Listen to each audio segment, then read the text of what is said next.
Hi guys, Squabbles here. April Honey has given us a task for a collaboration because July is Disability Pride Month.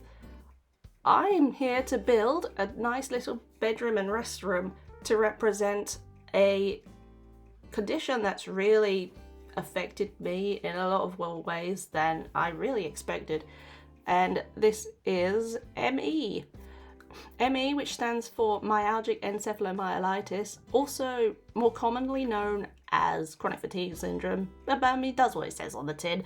It's where you have very limited energy and sleeping, resting, or whatever you try and do to relieve it just does not work, and you're never really refreshed. So as I said, like people with ME, they'll sleep, they'll have a normal night's sleep, even sleep longer than usual. They'll wake up and we'll just be no different to how we were the night before. We'd just be still exhausted. And I didn't really know about ME that much until I was diagnosed back in 2017, because apparently it still is quite a taboo illness. Rather unfortunately, it's very misunderstood, and it is an invisible illness, to be honest. And even with its invisible illnesses, they're still really misunderstood. So the main sort of symptom, as I've said, is having a sleep and not waking up not being refreshed. And there's a bit of a double-edged sword in regards to ME and getting rest, because a lot of us suffer with quite bad insomnia. I have restless leg syndrome as well, and I know that if I don't take my medication that I was given for ME to help with my sleep, I probably won't sleep the entire night because of my legs. It's not a fun thing. It's just a very okay. So a lot of people with ME aren't lucky enough to get out of bed in the morning, and some people are at bed bound. They're just in their room or sleeping area 24/7 because they just don't have the energy at all to do anything, which is just really devastating, to say the very least. And mine in particular is what used to be pretty bad, because if I'm being honest, I probably would have been diagnosed if I knew about this illness. I would probably have been diagnosed a lot earlier than when I did. So I was diagnosed in 2017. I come to the realization that I've had these symptoms probably since school, because I would have such a long exams, especially in college, and there's no rest breaks. There'd be like 2 hours or sometimes even more, and you couldn't do anything about it because you were just knackered all the time, and that probably affected a lot of my school results in regards to exams. So I've talked about not getting sleep and not feeling refreshed. The other kind of main symptom is it's called PEM. I can't remember exactly what it stands for, but the gist of it is basically when you're doing anything really, like doing housework, going out and that, normal people will just feel a slight bit tired, and they'll have like a nap or something, and they'll be back to normal. And then people with ME, like me in particular, I'll go out like to the city with my dad or something. I'll come back and I'll need like 2 days to recover, because I've pushed myself quite far to get out and do these things.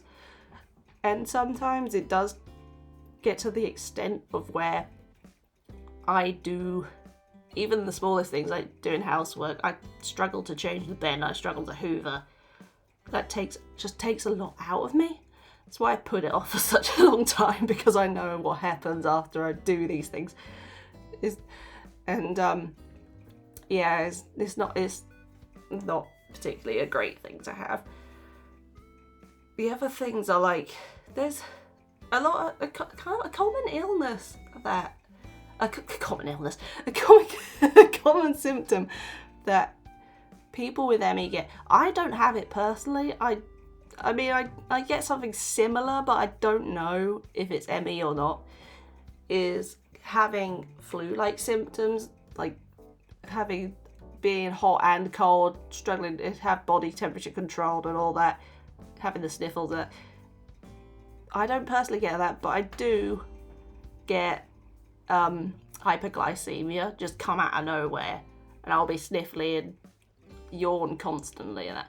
It's not hugely documented to do with ME, but it can be potentially to do with that. But another thing is really that people with ME try and fight colds and flus and stuff.